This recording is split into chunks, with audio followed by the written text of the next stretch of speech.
What's up, guys? Marcellus Williams, aka TheSwolefessor, Education on Health and Social Wellbeing. And in today's video, I'm going to be taking you guys through my new training split where the focus is going to be hypertrophy, while still trying my best to maintain and even possibly still push the big three, but the focus is now going to be on hypertrophy. Now, y'all already know about the craft over here. It's team craftsmanship. So obviously hypertrophy is always a focus in the programming anyway, whether it's myself or my clients when it comes to powerlifting.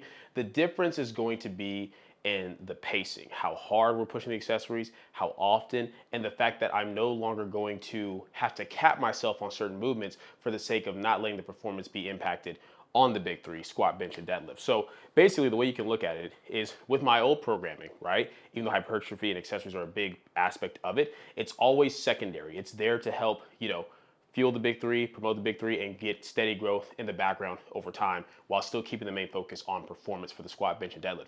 Whereas now with the new programming, even though yes, we're still gonna have a sound structure for squats, for bench, for deadlifts, and hey, maybe this ends up being, a way that's actually very stimulatory for me to train as well, where maybe the top end does go up still. But even if it doesn't, even if it stays maintained, or even if it takes a hit, I'm okay with that because right now the focus is going to be on getting as jacked as possible. So that way my overall ceiling for strength is as high as possible. So if I end up, doing a meet, if I get the itch to compete one more time later this year, or if I compete in 2026, I will have the highest potential for strength from focusing now on just putting on as much muscle mass as possible. So with this video, what I want to focus on is, comparing what my old program looks like to the new program as far as total sets across the SPD, the accessories, everything like that. And then with the future videos after this, I will take you guys through each individual sessions, each of the 4 sessions, as I am now going from training 5 days a week to 4 times a week. So that's the first thing to probably dive right into. So with my old training split, which I will have somewhere on screen right now,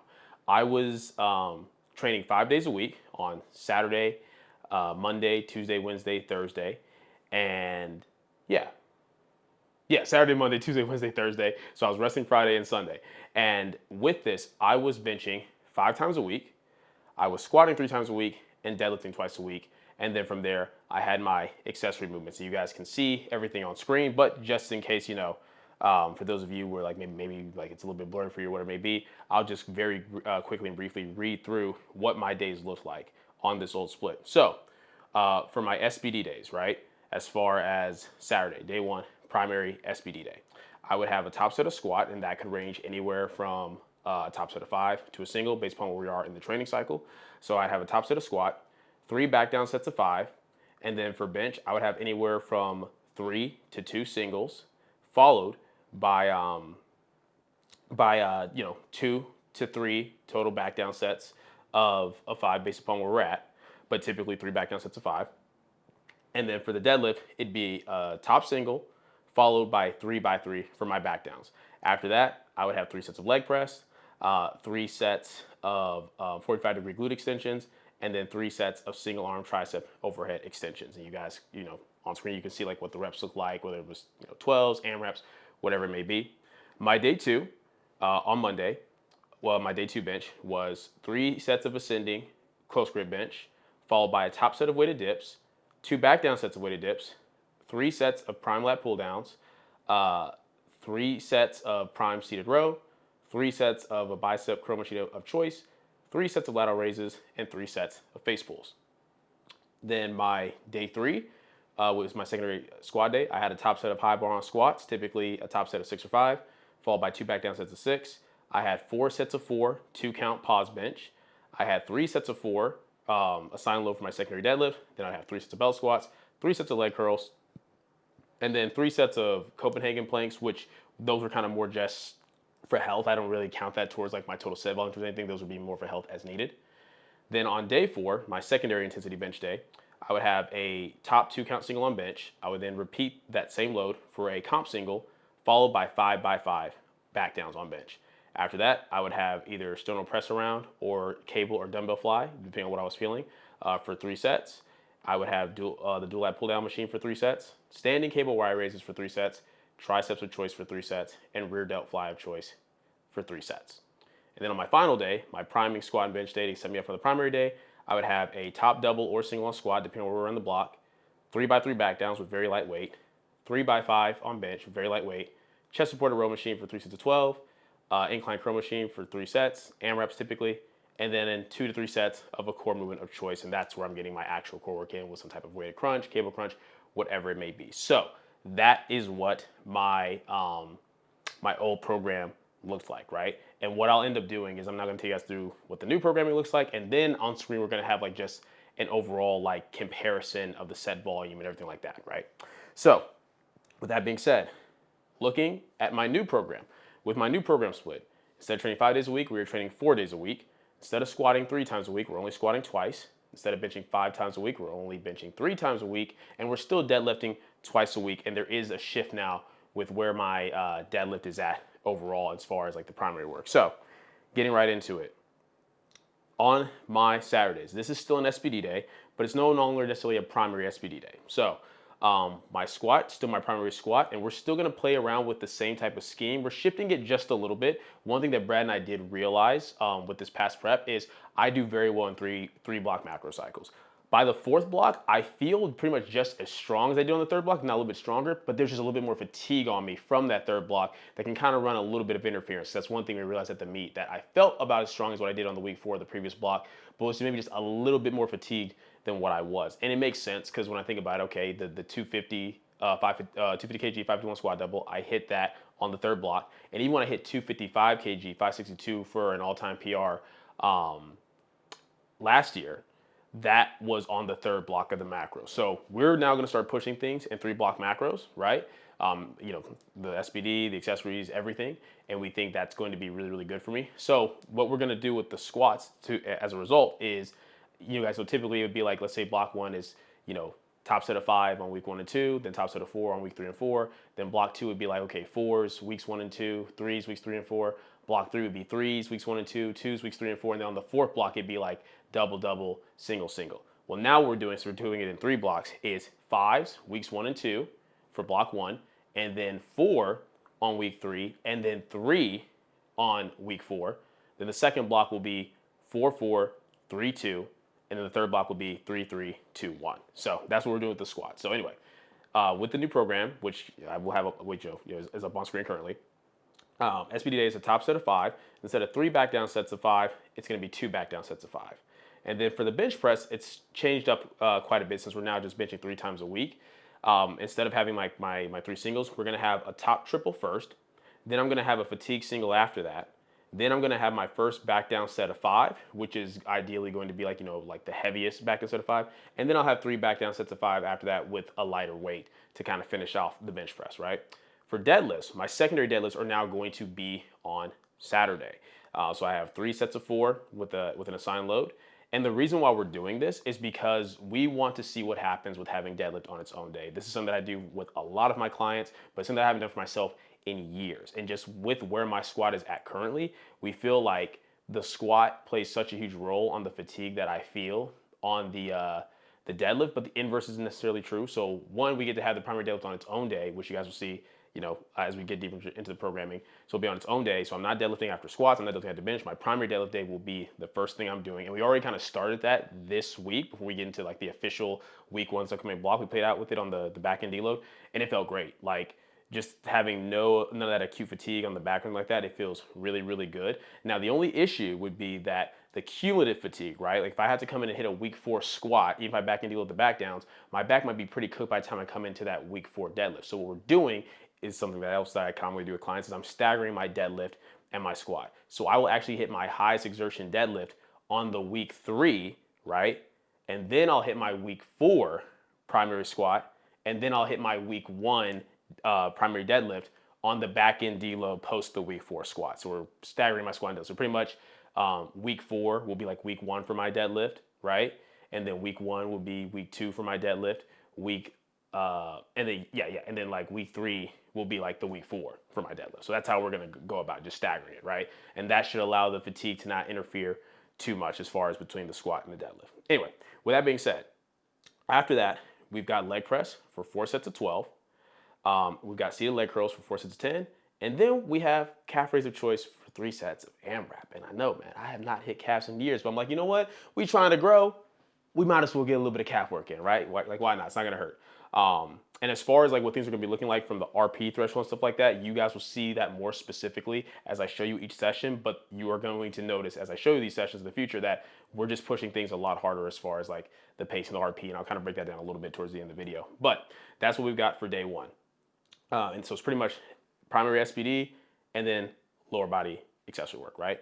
Day two, which will be on Monday, is 2 count pause, top set of 2 on bench, and then I will have a top set of 2 on bench after that, just repeating with the same load, right? So very similar to my secondary intensity bench day that was my day 4 bench, but now this is my day 2 bench. And then after that, I'll have a like a higher exertion top set of 7, and then 3 back down sets of 7 after that. And then after that, we get into the upper body work. So weighted dips, I'm gonna have a top set of 5, and then 2 back down sets of 8. So pushing those just a lot heavier than we typically do. You guys know typically my back down sets are like 12s to 10. And we typically are starting off my weighted dips in the first block around like a set of 6 or so. This time we're starting with a set of 5. So pushing the weighted dips a lot harder in terms of the intensity. Prime lat pull down machine, still doing 3 sets of 12 there. We've got chest press involved now, 3 sets of 12. Prime seated row, 3 sets of 12, and then for my tricep press downs, preacher curls, and my lateral raises for that day, 3 sets of AMRAPs across all of those. So very fun, high intensity pushing upper body day, right? Then after that, we are going to be coming in on Tuesday, and this is my primary deadlift day, right? So we're gonna have my top set of 3 and then 2 back down sets of 3. So that's another thing that we have not done in a long while is having a top set of like a rep scheme higher than 1 on deadlifts, but now's the time to do it, to play around with it, especially since the primary deadlift is fresh. As in the sense of not squatting or benching before, I should be able to handle doing like triples and doubles again. So excited to see how that goes. So yeah, we've got a top set of 3, followed by 2 back down sets of 3. And once again, we kind of already tested this out a little bit this past week on the back end deload. I did 220 kg, 45 for my week 1 top set of 3. And then we did 440 my 2 back down sets of 3. Felt really, really good. After that, we've got barbell RDLs for 2 sets of 6. And then we get into a lot of the lower body work. So I'm gonna have hack squats for 3 sets of 10, leg extensions for 3 sets of 12, lying leg curls for 3 sets of 12, calf raises again for 3 sets of as many reps as possible, and then abs of choice. It's gonna be a weighted crunch machine for me for 3 sets of as many reps as possible. Then on day 4, which is Thursday, so we rest Wednesday, then come in on Thursday, still kind of like a primary squat and bench day, followed by my second upper body day. So for squats, it's still like what the primary day has always been on Thursday. So top set of 2, followed by 3 by 3. Bench is still the same. It's gonna be 3 sets of 5. So that is not any different from the old programming. But then after that, we've got machine high incline or shoulder press. So I'm gonna be focusing on a shoulder press, like a vertical shoulder press machine, because that's something that I've not pushed in a long while, for 3 sets of 12. After that, the Arsenal incline pec fly for 3 sets of 12. The dual lat pull down machine for 3 sets of 12. Seated cable row machine for 3 sets of 12. Then incline curl for 2 sets of as many reps as possible. Dumbbell chest supported rear delt fly for 3 sets of as many reps as possible. Single arm tricep extension machine for 3 sets of as many reps as possible. And then dumbbell lateral raises to absolute failure, 2 sets of as many reps as possible. So before we kind of get into like, just showing like the overview. Actually, you know what? We'll go ahead and do that right now. So basically what you guys are going to see on screen is going to be the my old total weekly set volume across SPD, right? Along with like the accessory volume I was doing, and then the new weekly set volume for the SB, along with the total amount of accessory work that I'm doing. And we'll read through that really, really quickly. So basically, with the old program style for SPD, we had 11 total sets of squats, 23 sets of bench, and 7 sets of deadlift. For chest accessories, we only had 6 total sets. For back accessory work, 12 sets. For quad accessory work, 6 sets. For hamstring accessories, 3 sets. For glute accessories, 3 sets. And for erector accessories, 3 sets, right? And then when it comes to these next things, when I'm talking about direct shoulder work, if it says direct shoulder, direct tricep, that's just talking about movements that are directly targeted to that muscle group. Because obviously, anytime I'm benching, I'm working triceps. If I'm doing like a chest movement, like weighted dips, that's still working the triceps. So this is referring to just the direct shoulder, the direct tricep work, the direct bicep work, not necessarily the total work being done if we were to count like my biceps being worked on like a row, or my tricep shoulders being worked on like a horizontal press, right? So for direct shoulder accessory work, I had 12 total sets. For direct tricep accessories, I had 6 sets. For direct bicep work, I had 6 sets. And for direct core work, I had 3 sets. With the new weekly set structure for for SBD. We have only 7 sets of squat, 15 sets of bench, and 6 sets of deadlift. For chest accessories, we now have 9 total sets. For back accessories, still 12 sets because that's plenty. I'm just going to be able to start pushing them a lot harder than what I was before. For quad accessory work, we now have 10 total sets. For hamstring accessories, we have 9 total sets. So that's if we're kind of like, not only the leg curl work, but also including the RDL work that we're going to be having as well. And then for glute accessories, 2 sets. Erector accessories, 2 sets. Once again, count the RDLs towards that. Whereas before, when it was like 3 sets, that was the 45-degree hyperextension on the old layout. And then for direct calf work, we have 6 total sets. Direct shoulder accessories, 11 total sets. Direct tricep accessories, 6 total sets. Direct bicep accessories, 5 total sets. Direct core work, 3 total sets. So, as you guys can see, the overall SBD volume is obviously lower, and the overall accessory volume is a lot higher. So that's fundamentally the first major difference between the two splits, besides just the frequency of the SBD going down, is the total volume being done. But the other major difference, once again, is going to be the pacing of it. So when it comes to the folks being on the SBD, you guys will notice a lot of my accessory work, especially on the bigger compound accessories, right? We have to pace it in terms of like load and RP. Yes, over time, I'm trying to do more from week 1 to 2 to 2 to 3 to 4. And yes, from block 1 to block 2 to block 3, I'm trying to see that I'm doing a little bit more workload than I did on the previous block, but everything is still very well paced and controlled. So for example, a lot of my compound movements, you'll see me hitting like, RPE 7 type work on the first 2 weeks of the block, maybe like RPE 7 to 8 on week 3, and then RPE 8 to 9 only on the week 4, right? Whereas with the smaller joint movements like curls, press downs, we might be touching RP 8s, weeks 1 and 2, and then RP 9s, weeks 3 and 4, and that's totally fine because those are smaller muscle groups, they're easy to recover from. But the reason why you don't see me pushing like RP 8, 9 across all 4 weeks on something like a leg press, a belt squat, a weighted dip, or even my rowing movements is because if I'm pushing my back, my legs, my chest that hard throughout 4 weeks, it's going to get to the point where it runs too much interference with the big 3. I can't bench 5 days a week, right, and pace the loads while also pushing like weighted dips to RP 8 to 9 all 4 weeks, right? It's also why I had a lot less total chest accessory work compared to what I do now because I was already benching 5 days a week. And what we found is whenever I did more outside just the weighted dips and the pec flies on the old structure, if I tried to put in an extra dumbbell press here or chest press there, it just became too much and ran interference with my bench. Same thing even with like the belt squat or my leg press, even though I wasn't doing as much total quad accessory work as what I'm going to be doing in the future, even with what I had, if I was pushing those like just to the brink, we found that out a couple of preps ago, like super hard all the time, it gets to the point where my legs start to just get a little bit too taxed, a little bit too fried for my squat. And then even with like my rowing movements, same thing, the upper back starts to get really taxed, and that's going to play a role with the bench, the squat, the deadlift, everything. So with this new format, like I said, you guys are going to see me take you, the next 4 videos after this, I'll take you through each of my 4 new sessions. You're going to just notice that we're hitting higher RPEs earlier in the block. We're already getting to like that RP 8, 9 range early in the block, and that's okay because even if it runs interference with the big 3, I'm not worried about that. Yes, I still have structure with the big 3. Yes, I'm still trying to make some type of strength there, and if possible, if I can still build it up, awesome, but the focus is going to be on growth and pushing my sets as hard as I can so long as I can still recover from it throughout the 4 weeks. And there's going to be some fun stuff that we end up doing, like a lot of stuff that you might see that might be like, say 3 to 4 sets of like, 10 to 12, whatever it may be, weeks 1, 2, and 3. On week 4, we might drop it by a couple sets and just push 2 sets and rep 2 failure with the same weight we did on week 3, or maybe add weight from what we did on week 3, week 4, and just do 2 sets all the way to failure. It's going to be a lot of fun stuff that Brad and I have cooked up with this programming. But the bottom line is that the focus is growth.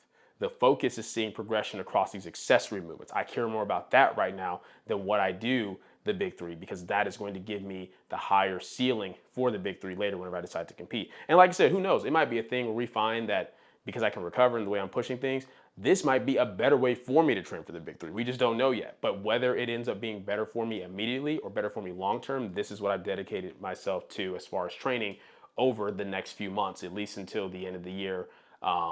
If not going all the way into next year. Because 1 or 2 things are going to happen. I'm going to get the itch to compete one more time. Be like, you know what, man? I can't finish things off. I can't let things finish off the way they did at Nationals. I still want that 10 years of appearing on the total. So if that itch kind of comes towards the end of the year, then we can go into a meet, right? In which case, if we find that training this way is better that way anyway, we're just going to keep it going. Or if I need to kind of shift gears for that meet, then I can do that like 2 or 3 blocks out and be good. So either that happens or that itch doesn't come.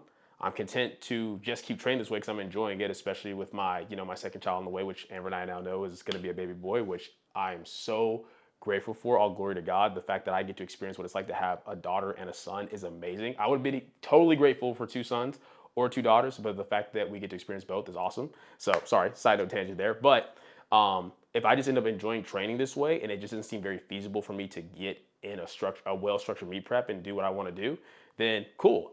Training this way is how I prefer anyway. It's just more fun. It's more enjoyable regardless. So that's what this programming is going to be looking like. And with that being said, this is our start point. This is what we're working with. So on screen, what you guys are going to see right now is just some basic posing, man, just showing my physique. This is cold, right? Along with the measurements that you guys are seeing on screen right now, these are all cold, meaning this is with no pump at all. So this physique update I'm showing you is with no pump. The measures I took here with no pump. What I might end up doing is just for fun, like through some of the sessions, I'll take some measurements when pumped, especially things like, the arms, the quads, to see like where those are at. But I just want you guys to have a full transparent look of where I'm at. My start point with currently weighing 80 kg, like 176 pounds.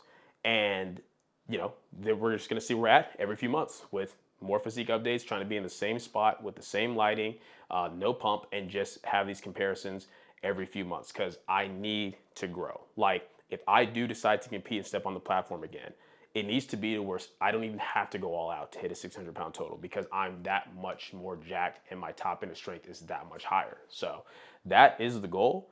And that's the breakdown and layout of the programming. I'm honestly really, really excited to take you guys through this. It's kind of like, for those of you with the YouTube channel for years, y'all know how we used to train. Y'all know how we used to get after it with some of these movements. So it's going to be kind of more like that. But I think it's only going to be better because I think I'm already still, as of right now, the strongest and most jacked that I've ever been in my life.